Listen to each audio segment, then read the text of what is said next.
Thank you for attending this presentation for my and my collaborators' Chi-24 paper about extending design strategies for interoceptive awareness for the context of mental health.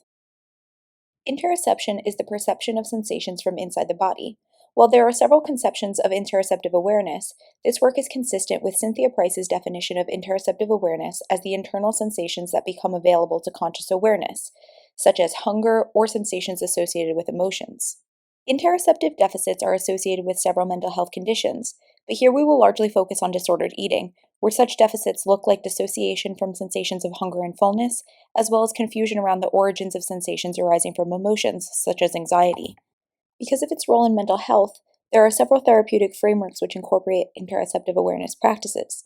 Intuitive eating is a treatment model for nonclinical disordered eating, which helps individuals reconnect with hunger, satiety, and the physical experiences of emotions.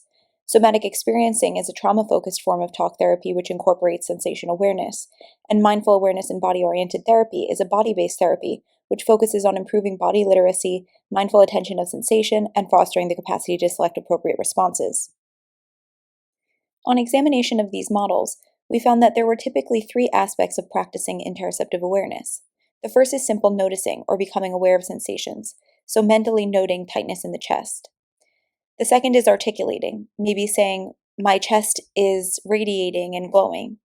And the third is interpreting sensation, so concluding that this sensation comes from anxiety and I'm going to respond by taking a break. As orientations to the body have shifted in HCI, designers too have developed strategies for helping participants to notice, articulate, and interpret sensations. In many cases, this awareness is then used as a resource for design insights, but there have also been technology systems designed to promote these skills as ends in themselves. For example, designers have used estrangement, vibrotactile props, and body-focused meditation to help participants notice sensation. They've used body mapping and journaling to allow them to articulate sensations, and they've built systems, for example, those utilizing false biofeedback for helping them interpret sensations. So our goal with this project was to understand how these design strategies compare to those used in therapeutic settings, and based on that synthesis, try to understand what opportunities there are for digital interoceptive awareness interventions for mental health. Our paper is divided into two phases. In the first phase, we aim to understand the sets of experiences that clients have in therapeutic settings which aim to cultivate interoceptive awareness. So we ran an interview study with 22 counselors. Based on our findings from these interviews, we combined therapeutic and design strategies for cultivating interoceptive awareness and developed a set of design opportunities for digital interoceptive awareness interventions. In the second phase, we designed, developed, and deployed 4 technology probes to generate insights into our design opportunities. We started phase 1 with an interview study with 22 counselors from across the English-speaking world. All were intuitive eating or somatic experiencing counselors and had experience in helping clients to develop interoceptive awareness. We conducted a reflexive thematic analysis, the themes of which can be found in the paper, but the most useful thing to share here were some of the strategies that the counselors use with their clients to cultivate interoceptive awareness. We've highlighted a few here.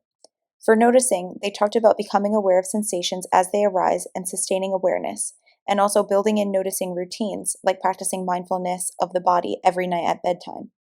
For articulating sensations, they ask clients to give sensations physical characteristics, like shapes or textures. They also ask them to articulate levels of hunger or fullness and how they change over time.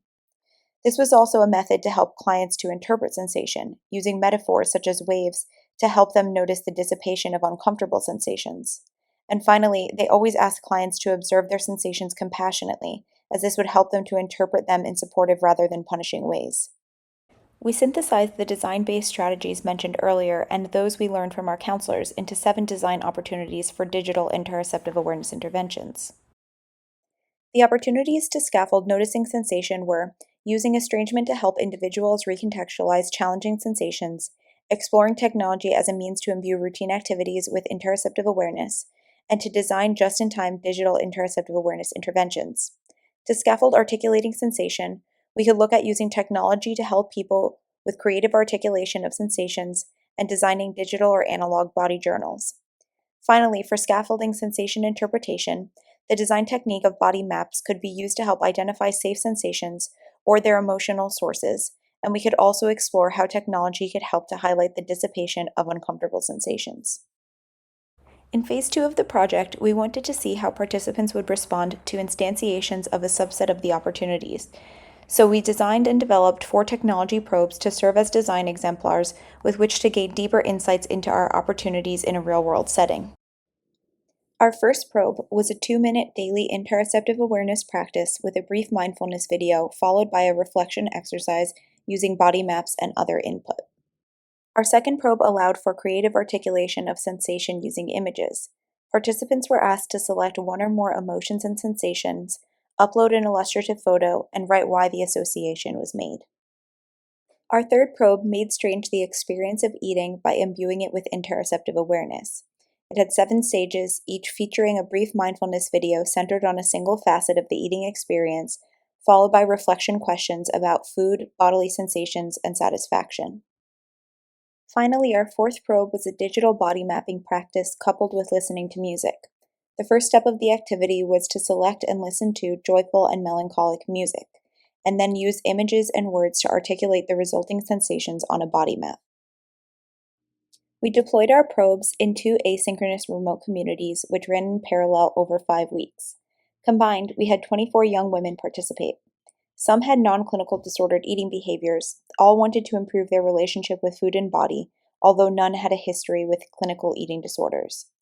During the asynchronous remote communities, each week participants completed a probe activity, answered prompts via Slack, and attended a group call. Our results were structured as answers to 5 design questions, which were developed based on our design opportunities. First, we found that participants were open to scheduling interoceptive awareness practice, but also valued having it available, as one participant put it, in their back pocket when they really need it in the moment. We also found that scheduling interoceptive awareness should be context-aware, as we saw the daily interoceptive awareness probe usage was skewed later on the weekends. We found that participants used a variety of different images to express sensations. Some were literal, others were nature metaphors, some were personal, and finally others were abstract. So sensation articulation should be flexible enough to allow for a range of different types of visual expression. There were mixed but mostly positive responses to our eating estrangement probe. For many, it made the experience of eating novel and interesting, one participant noting how much better the experience of eating was. But for some, it was uncomfortable. One participant also noted that making strange the experience of eating helped them to notice the urgency they had around food. Across the board, the favorite probe was the music-enabled body mapping. They found that selecting their own music over generic music helped them to connect with the practice more, and that music made sensation articulation much more natural, one participant saying it made the body labeling really easy to do. Finally, we found that participants enjoyed having a variety of ways to express sensations on body maps. One participant said they liked, quote, the use of stickers, nature images, and words all together, as I felt it really helped me capture my experience. But they also expressed a desire to, quote, paint and draw using the colors we associated an emotion with. Now let's quickly revisit the design opportunities with the lessons learned from the probe deployment. In the discussion of our paper, we detail lessons learned from our probe study to contextualize the opportunities from Phase 1. We will highlight just a few here. For example, we propose an opportunity for just-in-time noticing interoceptive awareness interventions, but our probe study findings show that the cues to practice should be context-aware, understanding different levels of motivation at different times and days. We proposed an opportunity for technology to support the creative articulation of sensation, and our probe study highlighted a desire to use words, images, and drawings to express sensations. Finally, we proposed body maps as a means to interpret sensations, and we found that including music associated with certain emotions to act as a bridge between sensation and emotions may be particularly useful here. Thank you so much for listening, and please feel free to contact us if you have any questions.